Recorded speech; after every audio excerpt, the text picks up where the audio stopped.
আসসালামু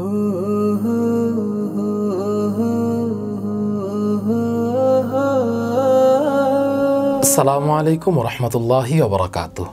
এই মহিমান্বিত রমাদানে ফেজ দ্য পিপলের নিয়মিত আয়োজন রাসূল সাল্লাল্লাহু আলাইহি ওয়াসাল্লামের জীবন আদর্শ নিয়ে ধারাবাহিক সিরিজ হৃদয়ের স্পন্দন হযরত মুহাম্মদ সাল্লাল্লাহু আলাইহি ওয়াসাল্লামের আজকের পর্বেও আমরা আলোচনা করব মহাসত্যের দাওয়াতে মহান সাধক হযরত মুহাম্মদ সাল্লাল্লাহু আলাইহি ওয়াসাল্লাম।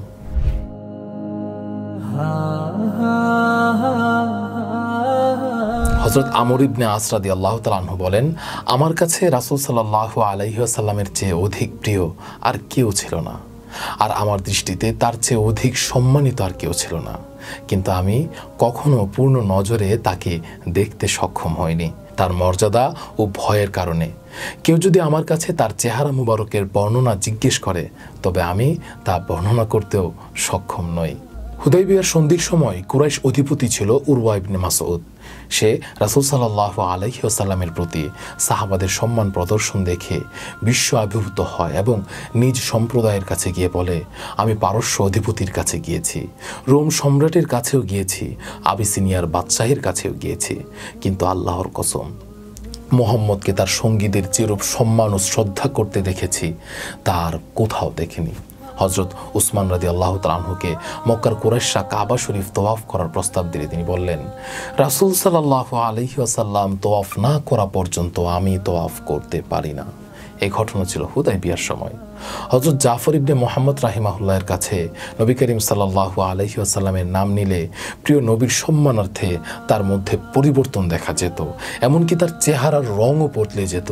হযরত আব্দুর রহমান ইবনে কাসিম রাহিমাহুল্লাহর সামনে কেউ নবী করিম সাল্লাল্লাহু আলাইহি ওয়াসাল্লামের নাম নিলে তার শরীরের রঙও পরিবর্তন হয়ে যেত। নবীর সম্মানে এত ভীত হতেন যে মনে হতো তার দেহের রং শুকিয়ে গেছে। হাদিস শাস্ত্রের ইমাম আল্লামা জুহরি রাহিমাহুল্লাহের কাছে নবী করিম সাল্লাল্লাহু আলাইহি ওয়াসাল্লামের নাম উচ্চারিত হলে অবস্থা এমন হতো যে তিনি কাউকে চেনেন না, তাকেও কেউ চেনে না। হযরত উমর ইবনে আব্দুল আজিজ রাহিমাহুল্লাহের কাছে রাসূল সাল্লাল্লাহু আলাইহি ওয়াসাল্লামের বংশধর হযরত আব্দুল্লাহ ইবনে হাসান ইবনে হুসাইন রাহিমাহুল্লাহ কোনো প্রয়োজনে গেলে তার সম্মানার্থে বলতেন, আপনি কষ্ট করে আমার কাছে না এসে কাউকে বা একটি চিঠি পাঠিয়ে দিলেই যথেষ্ট হতো, কারণ রাসূল সাল্লাল্লাহু আলাইহি ওয়াসাল্লামের বংশের কেউ প্রয়োজনে আমার দরজায় এলে তাতে আমি লজ্জিত হই। আমি কিয়ামতে আল্লাহর কাছে এর কি জবাব দেব? হযরত উমর ইবনে খাত্তাব রাদিয়াল্লাহু তাআলা আনহু নিজের সন্তান আব্দুল্লাহ ইবনে উমর রাদিয়াল্লাহু তাআলা আনহু অপেক্ষা উসামা ইবনে যায়েদ রাদিয়াল্লাহু তাআলা আনহুকে অধিক মর্যাদা দিতেন এবং ভালোবাসতেন। হযরত আবু সুফিয়ান রাদিয়াল্লাহু তাআলা আনহু ইসলাম গ্রহণের পর কখনো নজর তুলে মহানবী সাল্লাল্লাহু আলাইহি ওয়াসাল্লামের সম্মানার্থে তার দিকে তাকাননি।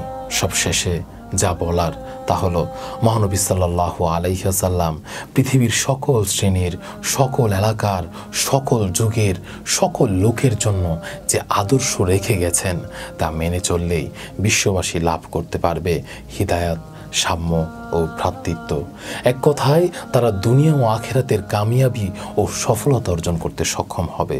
অন্যথায় এই পৃথিবী শান্তির নীড় না হয়ে হানাহানি, ঝগড়া, ফাসাদ এবং যাবতীয় বৈষম্য ও অশান্তির লীলাভূমিতে পরিণত হবে।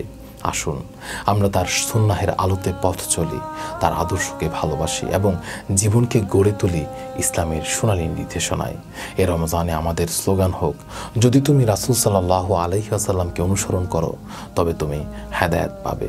আগামী পর্বে আমরা জানব রাসূল সাল্লাল্লাহু আলাইহি ওয়াসাল্লামের জীবন থেকে কোনো একটি অসাধারণ শিক্ষা, যা আমাদের জীবনকে করবে আলোকিত এবং আমাদের রমাদানকে করবে আরও অর্থবহ ইনশাআল্লাহ।